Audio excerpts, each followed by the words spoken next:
కొండకి గుండు కొట్టారు, కొండ నాశనం చేసేశారు, పర్యావరణం జడగొట్టారు, అక్కడేమీ లేదు అని చెప్పి ఇప్పుడు అద్భుతమైన భవనం కట్టారని చెప్పి ఈనాడు జ్యోతినే రాస్తున్నాయి.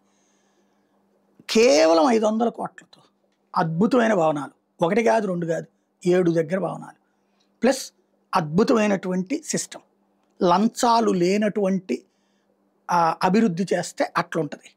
ఒక బిల్డింగ్కి 1000 కోట్లు 1500 కోట్లు కాదు అక్కడ కట్టింది, అది గొప్ప విశేషం.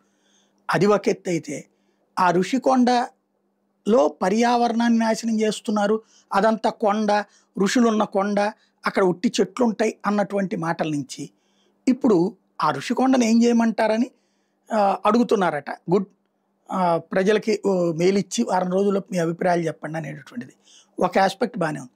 రెండో కాన్సెప్ట్ ఏంటి అంటే విచిత్రమైనటువంటిది, దాంతోపాటు 9 ఎకరాలు కూడా ఏం చేస్తే బాగుంటుందో చెప్పమంటున్నారట. అంటే ఇంకో 9 ఎకరాలు అది టూరిజం ఇప్పుడు ఎలాగ దాన్ని డెవలప్మెంట్కి ఇద్దాం. మరి ఇది కట్టడమే తప్పు అయితే పర్యావరణ పరంగా, మరి అదనంగా ఇంకో 9 ఎకరాలు తీసుకెళ్ళి పర్యావరణానికి విరుద్ధంగా ఎందుకు ఇస్తున్నప్పుడు?